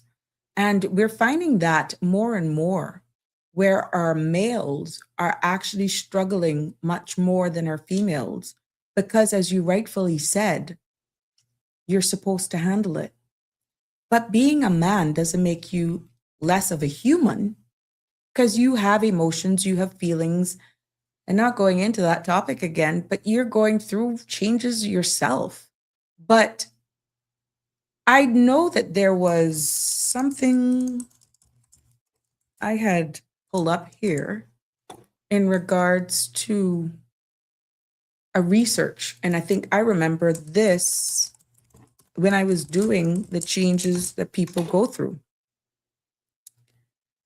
What you're actually describing, my friend, it lines up with a research that was done by PAHO. And what it declared in that research is that men are far less likely to seek mental health support because of exactly what you said. And that's pretty sad, because now we're advocating for you all to be more vocal, less judgmental, because you all are going through and feeling it just like us females. The difference is you will find females speak up a little quicker. We have our little social networks and all that sort of stuff. But what I'm hearing more, and this research actually proves it, is that you're judged much more harshly when you speak out, and therefore then you actually become more reserved. And we have to do a much better job as a society in becoming aware of this and creating more spaces where you all are not feel judged because of your gender, and a more understanding as well that you're feeling the struggles and the pressures just like everybody else. And it's okay. It's okay to vent. It's okay to express emotions. It's fine. It doesn't make you less of a man. But we know the stigma that comes with that. And it must be a Caribbean thing based on the research, because you're looked at as being the stronger gender and leaving less room for you to speak. Keep those WhatsApps coming in. You guys are active today. Harry is saying, yeah, is that just a UK thing? Oh, I did that one already. Connie is saying, and sometimes some people walk away and forgot to take it out. I found mine. Oh, that's your dollar. Your pound, sorry, your pound. They only do that in the cities over here, but it's causing absolute fury because they're constantly malfunctioning. Oh, okay. All right. Sometimes it'll malfunction on us in the store as well, where it just, and you're in the store. I've had that happen to me once or twice, and all I did is just return. Thankfully, it happened to me 2 occasions, but I caught it early, so I just was able to just switch it out, and it was fine. So, but I can only tell you of two occasions that happened to me. Just trying is saying, don't do it. It's a trap, gentlemen. No, it's not. It all depends on who. No, you're telling them to just remain silent? I wouldn't agree with you. There are groups, though. Come on. Just trying. There are groups, and I'm getting that there are more male groups right now that are actually galvanizing, that they are coming together, and they're being a little bit more vocal, even though it's still somewhat sheltered, and a lot of people are still very reserved. But no, I wouldn't. No, we just, even if it's with your partner, even if it's with your, there's nothing wrong with it. I don't see any male. Well, like, again, I guess I'm wired differently. I actually like when that happens. And I've grown 2 boys, 2 grown adults, 2 men, and I didn't see them less when they became emotional. No, I didn't. I don't. I got another one came in here. Let me find this one. Sorry, I don't want to mess them up because I got them coming in on both channels. This one, okay. Cayman is moving too fast. I don't recognize half the places anymore. I feel like we're losing ourselves. That's just a comment. And then we got, interesting. What we're seeing though for that person, that statement that was made, and I don't know because I don't recognize the number, not that it matters, but what we're seeing that is causing this not being able to recognize in the pace is that we're seeing where rapid development can actually cause cultural, I would say, our displacement. Everything is changing. And that in itself can have an emotional strain on people because you're constantly reminiscing. For those of you who are always here, you know, when we go back into those conversations, it causes us to go back. It's those nostalgic moments. We can feel it. We can see based on the comments how it actually lightens the mood when you can go back. So, my friend, rapid development can actually, based on your statement here, that can have an emotional strain as well as you see this whole rapid development increase in our population and stuff. And yeah, that could actually risk displacing what we know as home and our culture as well. I got a comment, and I'll get this one because I'm coming back to you guys on YouTube and Facebook, because this one is key. Thank you for identifying your nature of work from a teacher. The teacher says, I love my students, but the workload is heavy. Parents expect more, the systems expect more, and we're running on fumes. Oh my goodness. Yeah, I can only imagine. And not knowing where you're from, I guess you look forward to actually going back home if you're not Caymanian. But what we know for sure is that burnout is real. And I can only imagine what it's like in the school.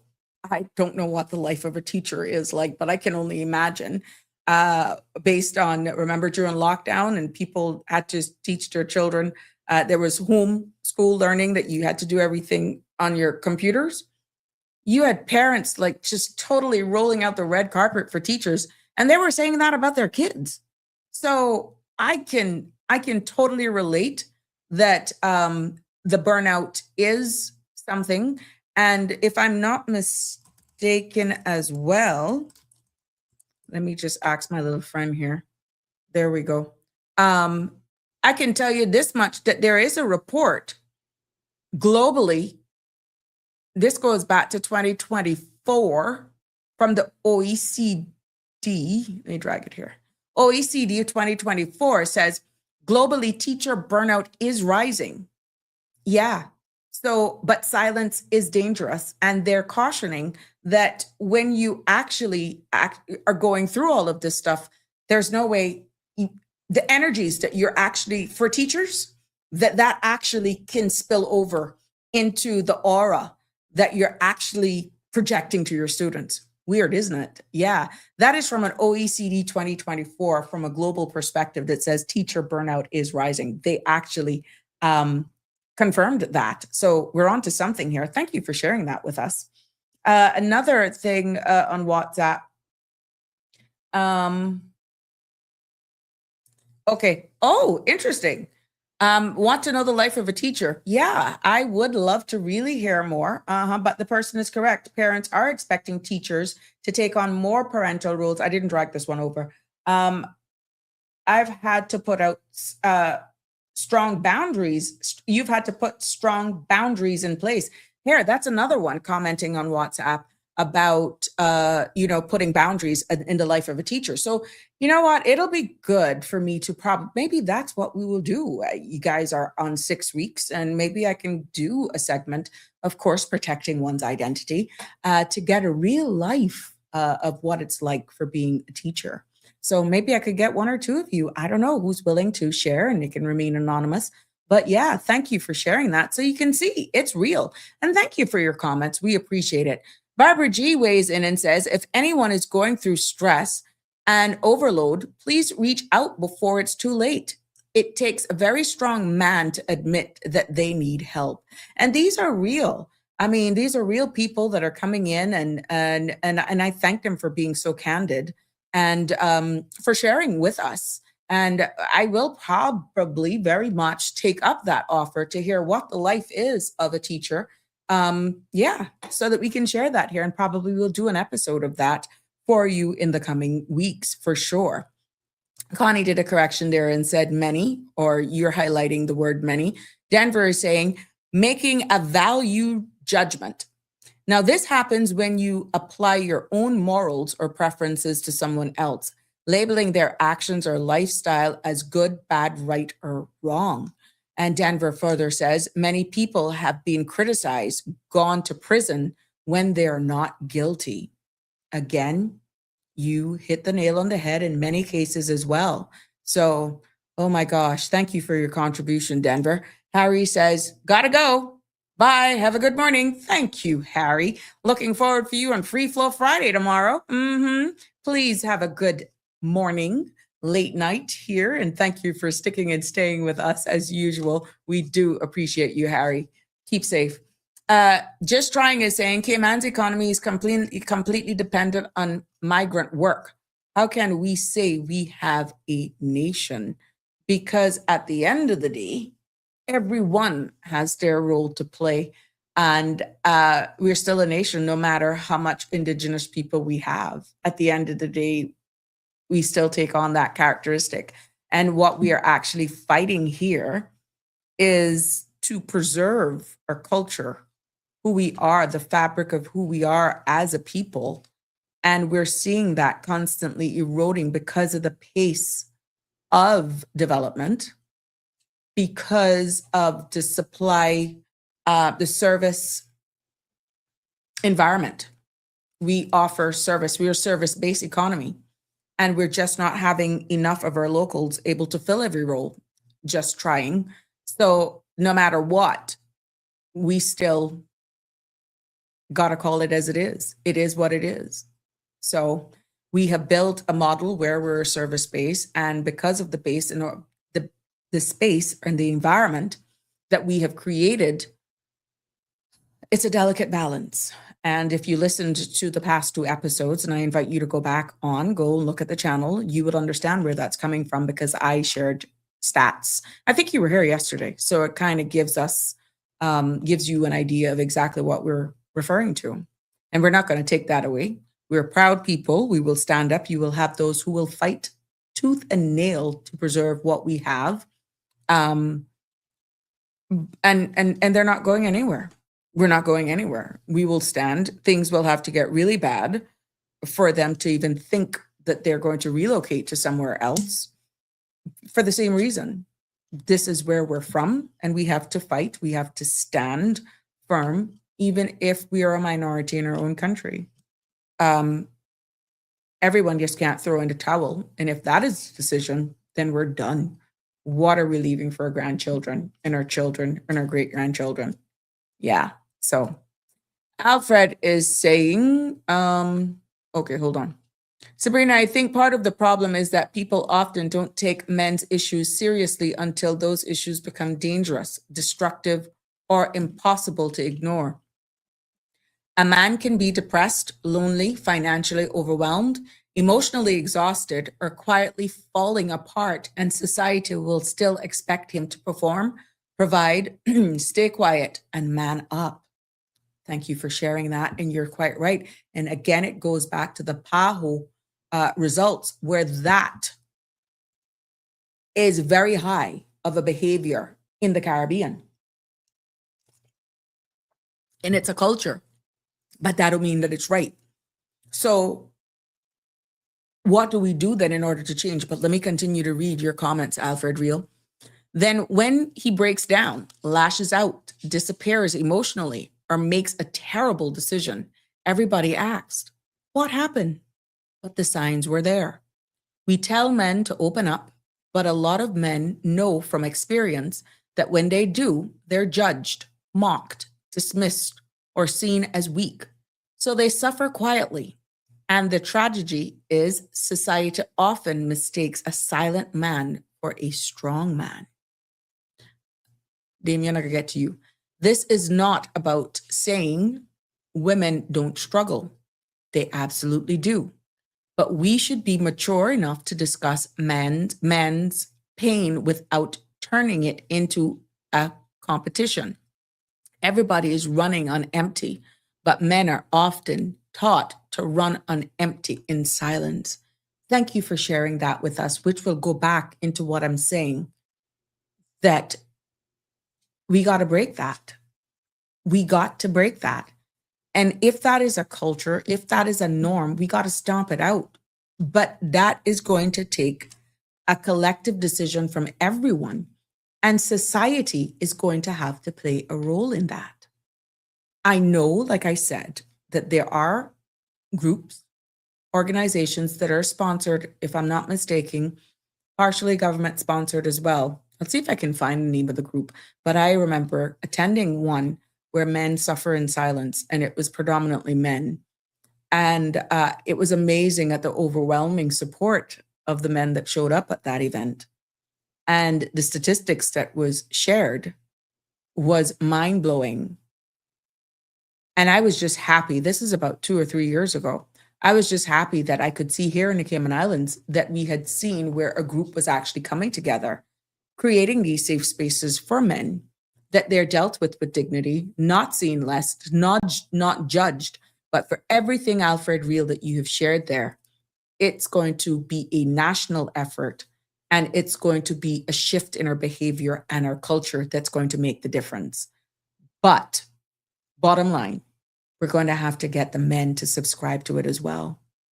They're going to have to feel safe in an environment, in a surrounding, that they can be vulnerable, and be vulnerable without being judged, seen less than, or it being thrown in their face. And it takes, to me, a real man to be vulnerable in certain spaces nowadays. If they actually become and display that vulnerability to you, you cherish that. That means they have a lot of trust in you. And this is by extension to those organizations and those groups as well. Any man who exposes their most vulnerable side to you, that's respect. That's trust that they have in you. And you need to covet that. You need to protect that. And it says that they feel that safe in your space, knowing that they can express themselves. They're not judged, and you don't see them any less. Damien weighs in and says, teachers can use the Copenhagen burnout inventory to do a self-assessment. We use it a lot. Okay, thank you for that suggestion, Damien. Denver is saying, well said to that commenter. I must say, Denver, he hit the nail on the head. But it is a cultural behavior. And it is not something that we can't stomp out. It's not something that we can't put an end to because of our share size, because of the size of our society. And what puts us in a unique position is because we do have so much nationalities here, where they then are actually faced with being away from their home, probably have had a culture shift by choice, and then the other factors that come towards them as well.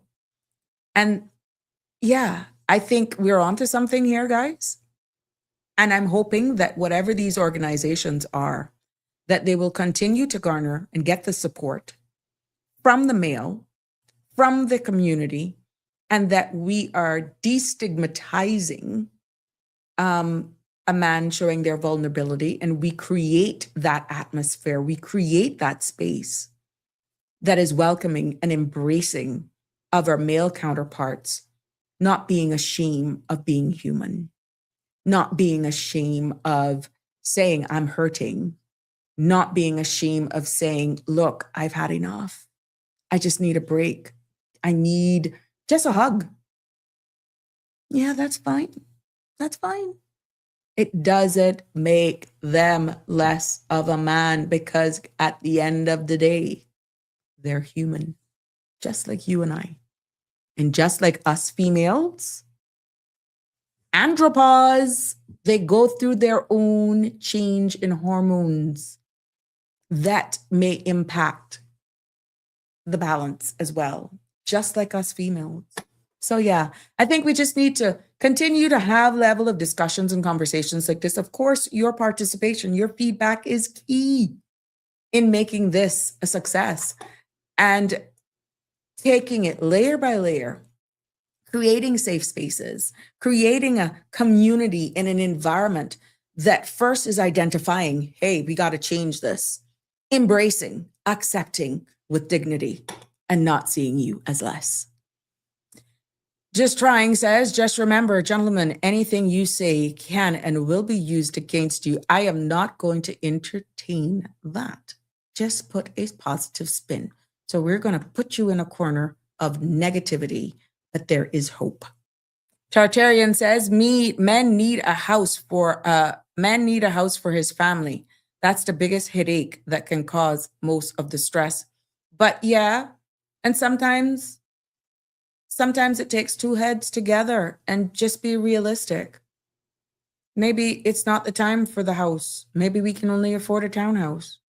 Maybe we can only afford an apartment or a piece of land, but together we will get there. That can be borne on both parties and shared that weight. And it's okay sometimes that you may have to reach out to family for help. But again, Tartarian, I think it's a shared responsibility. I think that both parties need to, it shouldn't just be on one individual. Please correct me if I'm wrong. Maybe I'm from the old school where back in the day it was the man's job. But now with this modern day age, both parties share the weight, and we be realistic about it. And if you got kids early in a relationship, to create a safe environment for that, guess what? Things are going to even be pushed back even further, because then you're providing for that child who didn't ask to be here. That brings us to the end of this episode of Sabrina Speaks. I want to thank all of our commenters, all of those who even chimed in by WhatsApp and anonymously as well, for those who even messaged me before the episode started. I hope I was able to give you some insight, that you were satisfied with what feedback I was giving. For those of you who come up and you participate and you comment for every show, letting me know you're there with me. Thank you. You are appreciated, you're loved and respected. And Just Trying, come with a better, more positive vibe tomorrow for Free Flowing Friday. But we love your comments. We love your participation, just keeping it real. And yeah, we appreciate all of you tuning in. So good night, everyone. Please be safe on the streets if you're venturing out, if you're setting up for maybe the next football match. I don't know what time it's going to start, or looking forward for the weekend. Do it safe. Be responsible. Good night. God bless. Love you lots. See you tomorrow. That's a wrap for today's edition of Sabrina Speaks. Thank you for tuning in and for being part of the conversation. Remember, the dialogue doesn't stop here. Stay engaged, stay informed, and most importantly, stay empowered. We'll be back tomorrow at 5 p.m., same time, same place, right here on CMR TV and radio, where your voice matters and your truth is heard. Until then, Cayman, take care of yourself and each other. That's it for today's edition of Sabrina Speaks, where your voice matters, your story counts, and your truth is always welcome. Join us weekdays from 5 until 6:30 p.m. right here on CMR TV as we dive into the topics that matter most to you. Catch the show live or on demand at cmrtv.com. And don't forget to follow us on Facebook, YouTube, and Instagram so you never miss a moment. Until next time, stay informed, stay engaged, and always speak your truth.